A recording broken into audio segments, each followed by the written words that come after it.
He only clicked it because he was lonely. The Lonely Hearts Ritual. One photo, one drop of blood, one hidden locker in the school basement. By Monday, Lisa knew his name, his jokes, his heartbeat.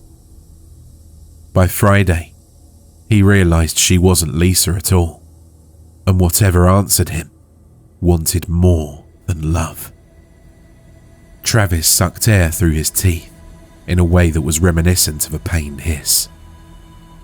He stood up and tossed the tablet across his bed, as if putting distance between himself and the words would save himself from them. It wouldn't. He'd seen the title, and he tapped on it, even though he knew it would do him no good and would only make him feel worse. He paced the floor of his bedroom for a few minutes before he returned to the tablet and picked it up. He read it again, despite the fact he knew what would happen when he did. The Lonely Hearts Ritual. Have you ever wondered what it would be like to find that perfect someone who complements you perfectly in every way and meshes so wholly with your personality, it's almost as if you were created for each other? Do you know someone who sets your heart aflutter and makes you realize the true breadth of beauty in the world? Well, why not make that person love you? Their heart can be yours. All you need to perform this binding ritual is a photo of theirs and a knife. In any community, in any nation, go to any place of higher education. In the deepest bowels of the basement of that building, you'll find a row of holes in the wall. These fist-sized holes will be invisible unless you're actually looking for them. Using the knife, give one of your fingers a small cut and apply a single drop of blood to the picture. While anointing the picture, make sure to chant the person's name as you consign the photo to its hole. If you're successful, that person will fall madly in love with you, and you'll be happy. Afterwards, you must never return to that place or retrieve their photo.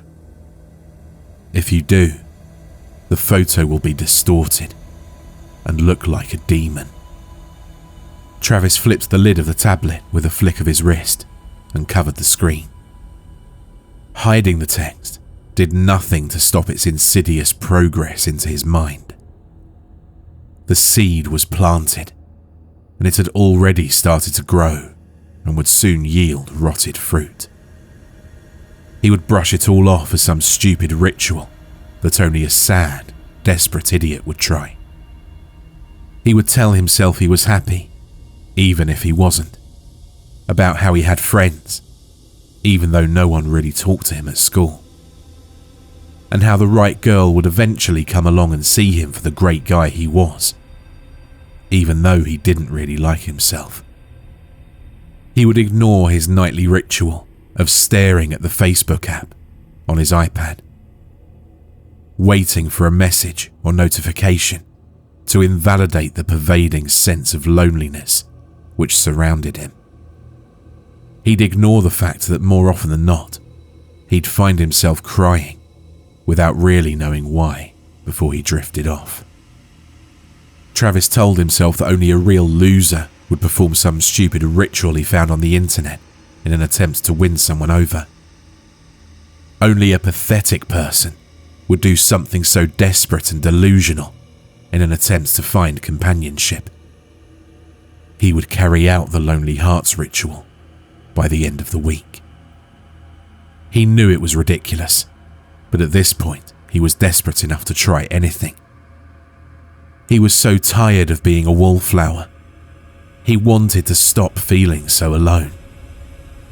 Lisa was the only solution he could see. His mind looped through memories of her in a practiced cycle. It was like a broken record skipping endlessly. Her smile was gentle and kind. The way she talks to her friends, bubbly and effervescent. She was perfect. If he could convince her to love him, maybe she could give him something he couldn't show himself. Lisa didn't even notice him. There was nothing malicious in it. She had friends and tried to be friendly with everyone she met. Their class was relatively large, and Travis never made any attempts to become her friend. He preferred watching her from a distance, pretending about all the sweet things she would say to him, and the jokes she'd tell him which would make him laugh. He thought it was better this way, but now the illusion wasn't enough. It was easy enough to sneak the knife into school. Their metal detector hadn't been plugged in for months. It was more of a false totem of security. The school made a big deal of it when they first unveiled it. They declared themselves a bastion of safety in today's uncertain times. When it broke a month later, and the school didn't have the funds to repair it, they quietly unplugged it and pretended it was fine. They went through the motions of having students walk through the metal detector, but it didn't react to anything. Travis simply put the pocket knife in his pocket and walked into the school. Getting Lisa's photo was the toughest part. He couldn't just ask her for a photo. Even if he wasn't severely shy, some part of him knew what he was doing was wrong. He managed to use his cell phone to snap a picture in class while everyone was distracted.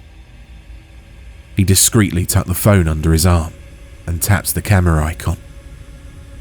The teacher stopped lecturing, and everyone's head turns to the origin of the sound and the sudden flash of light.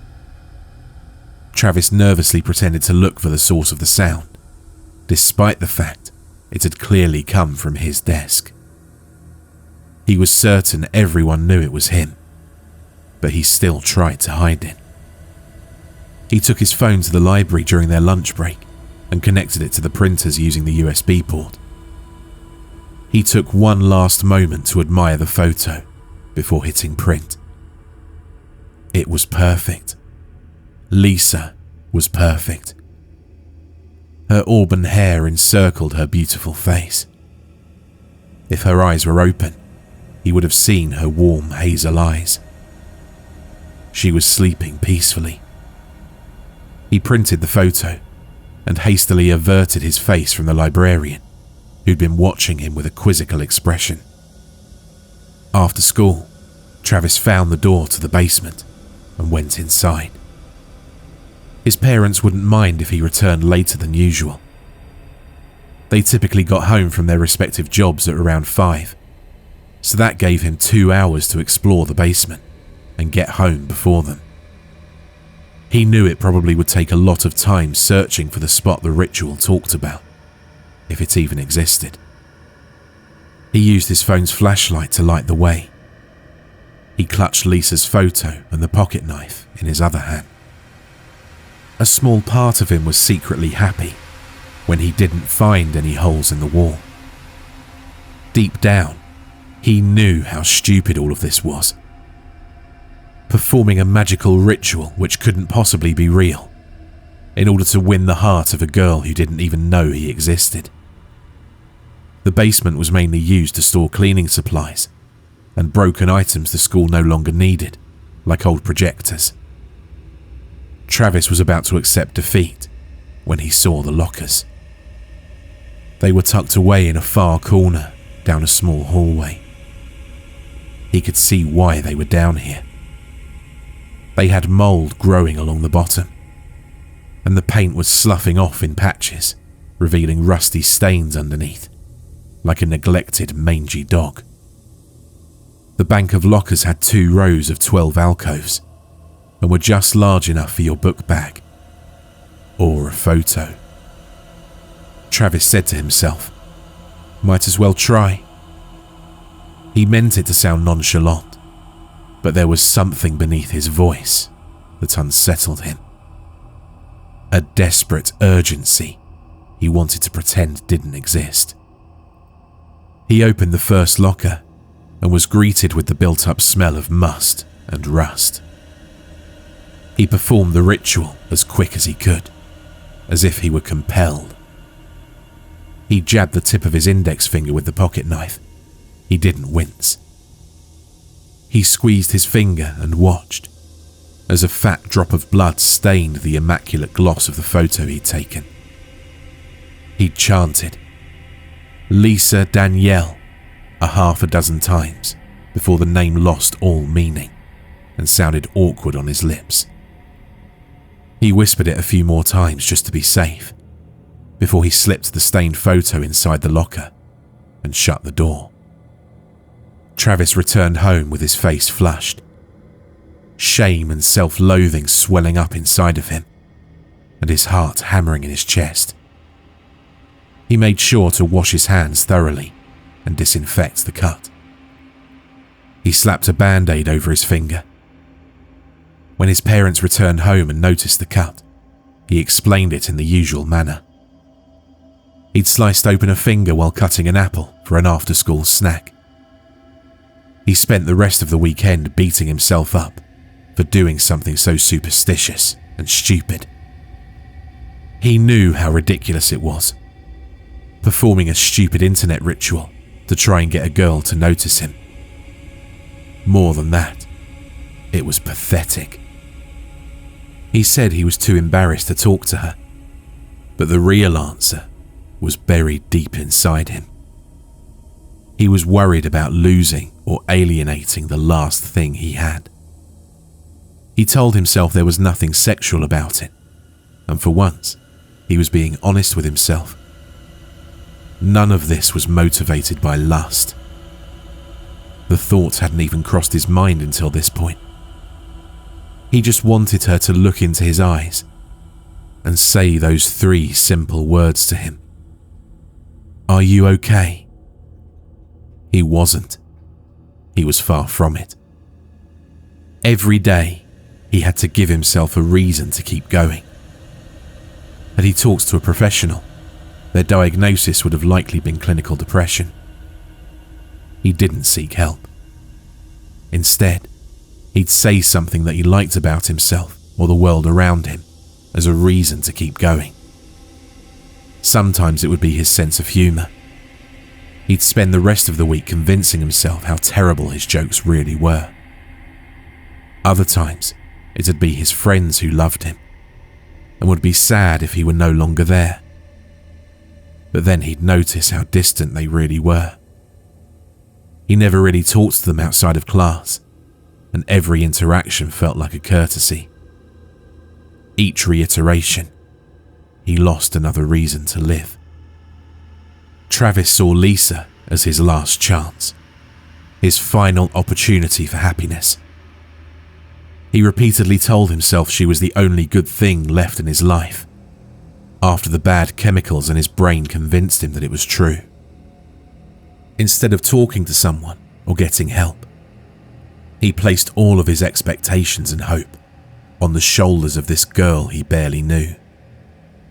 He reasoned that if she could be convinced to care about him, maybe there was something worth saving.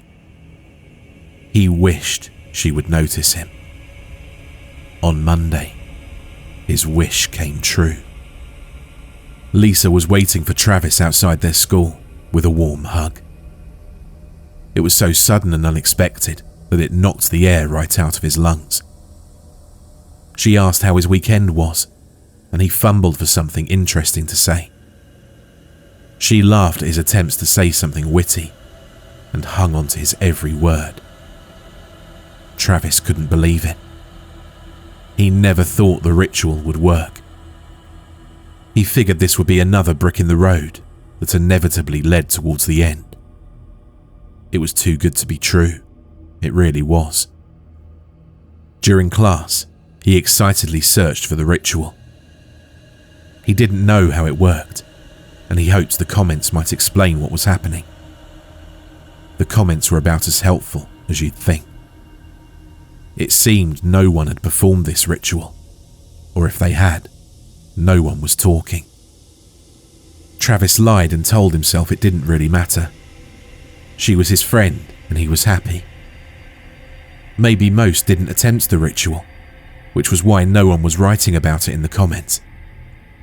Or maybe there was something inherently mystical about those particular lockers. He tried to convince himself that it didn't matter. It had worked, and there was nothing to be concerned about. He should be happy with her. Lisa was not who he thought she was. It was small things at first. At lunch, she prompted him with numerous questions about every little thing he did. She wanted to know how he was feeling. He was fine. What he was eating, a peanut butter and jelly sandwich with a banana. How it tasted, probably very similar to the exact same sandwich she had. She laughed at him, pointing out they were eating the same thing, and he realized she hadn't touched her food. Every question was focused entirely on him. Every time he tried to ask her about herself, she deflected the question and redirected it back towards him. He tried to quiet that voice in his head, which told him something wasn't right here. He told himself maybe he never really knew her. Maybe this was the type of person she actually was. Maybe with all the stolen glances and eavesdropped conversations, he hadn't actually seen her, hadn't heard her. He was right. He didn't actually know her.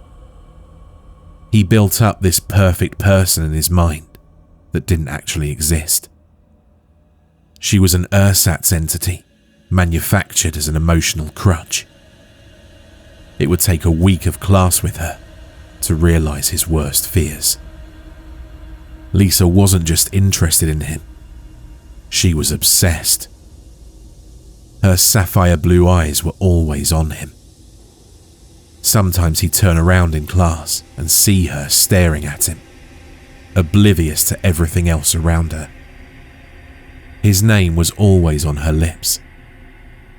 Every now and then, he'd hear her whisper it under her breath. Sometimes he'd wake in the middle of the night, feeling like he was being watched. He could almost imagine her eyes tracing over him in the darkness of the night, from some perch that overlooked his room. He imagined her eyes burning into him. Her blue eyes. It clicked in Travis's mind, and his world crumbled. She wasn't human. Not anymore. The ritual had worked. It had called something from some unknown place that had replaced Lisa. It completely subsumed her and swallowed up everything she was. The sweet Lisa whose smile used to light up his world, whose words used to lift his sullen mood. Travis didn't know what she wanted, but he knew he had to fix this. Luckily, he still had his pocket knife. It didn't take a lot of convincing to lure Lisa into the basement after school. He wanted to talk to her about something.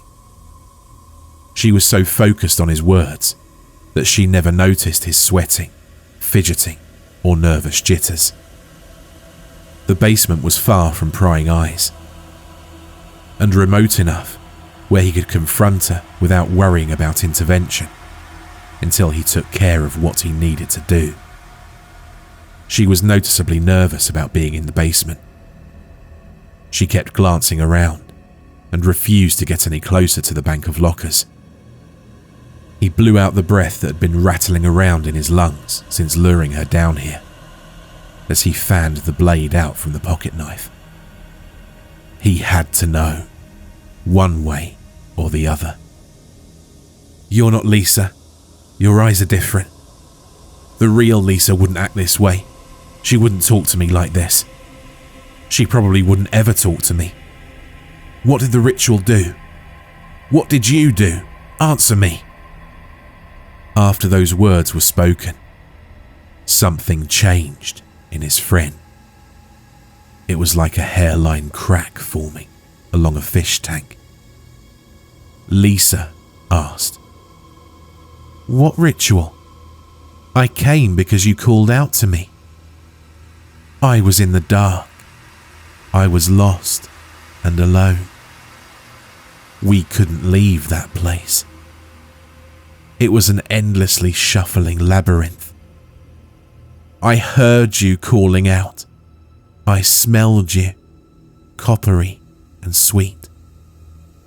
You may not have used my name, but still, you cried out to me. You were so far away, but I sensed your need, your desperation. I tracked your scent. I followed the sound of your pleading. You rescued me from that horrible place. I saw your offering, saw who you wanted me to be. I want to be that for you. A wave of panic washed over Travis. He'd hoped against hope that she would call him crazy, tell him he was psychotic and run away from him. He wanted to believe he was wrong, but Lisa was fine. However, he was right. Lisa wasn't fine. His hand gripped tightly around the knife. He growled in an attempt to steel himself for what he was about to do. What are you? The words came out more as a whimper than a threatening sound. He tried to hold the knife steady, but he couldn't stop his hands from shaking. He held back the tears, but he knew they were coming. Lisa stepped forward, and he shrank back. She smiled warmly, but that warmth never made it to her eyes. She said, I'm your friend. She stepped towards Travis, but he didn't move. I want to be here for you. Her arms wrapped tightly around him. The knife fell out of his limp grip and clattered against the grimy tile. She held him in her arms and pressed herself against him. She felt his heart beating in his chest like a bird trapped in a cage. She whispered, You're going to be okay. That one moment of intimacy and human contact was enough to break the floodgates. Lisa felt hot in his arms. It was as though he were cradling the sun. If he'd looked at its face at that very moment, he would have seen it deforming and distorting like melting plastic. It tried to recall the photo, remember the face. Its bright blue eyes darkened and turned hazel. It would be the person he wanted. It needed him. Travis wept. All the guilt, sadness and self-loathing bubbled over and spilled out of him. The thing that was not Lisa held him, hungrily drinking in his sorrow. Weeks passed, and life regained some sense of normalcy. Travis would swaddle himself in Lisa's adoration, and he'd turn a blind eye to all the warning signs. He ignored how animals would avoid her like the plague. He'd pretend not to notice how her joints sometimes popped softly as she moved, as if they were luxating and sliding back into place, or how her skin rippled and warped when she lost focus or let her guard down. It was a small sacrifice. Sometimes, when they were talking on the phone late at night, she'd tell him she was the only one who truly understood him. She told him that she was the only one who could make him happy. He knew he wasn't happy, but he kept telling himself the lie. Maybe one day he would be. Maybe one day he'd have friends who understood him. Maybe one day. If they'd been talking in person, Travis would have noticed the knife-sliced smile that cracked across her face as she told him all of this. Months passed, and all that horror revulsion and fear abated and tucked itself away in the back of Travis's mind. For what felt like the first time in his life, he was excited. He couldn't wait to come into class on Monday and see all of his new friends. He reflexively clenched and unclenched his fist and felt dozens of tiny painful stings bleeding out from under the small band-aids that were wrapped around his fingers. His family was so much nicer now. He didn't even need to use the lockers. He knew how to call them. They were waiting for him as soon as he got home from school. They told him that they cared about him now, that they were there for him regardless of the person he was. They loved him, even though this was who he was. It had worked again. He couldn't wait to see the other kids in his class. For the first time in his entire life, Travis actually felt like he truly belonged. He never checked the lockers. He knew what he'd find in them if he did, and that thought horrified him. He couldn't face the brutality and inhumanity that he knew he would find contained in those tiny lockers. Instead, he buried the revulsion deep down and enveloped himself in the lie that everyone cared about him now, and it was enough. He belonged in this place. He was at home amongst those monsters. He was happy. Everyone around him loved him. Still, he didn't love himself. Some parents noticed the change in their children. They told themselves that children are always struggling to find their identity, and that some seemingly change overnight. Some acted completely different from how they once were. It was a part of growing up. They told themselves it was a phase, and they'd grow out of it. Parents whose suspicions failed to abate simply disappeared. No trace was left of them. There was no resistance to the invasion. Travis was blissfully unaware of all of this, as the doppelgangers continued to feed off of his depression, doing their best to perpetuate their food source until he was nothing but an empty husk. They glutted themselves on his misery. They fed and fed for years until there was nothing left.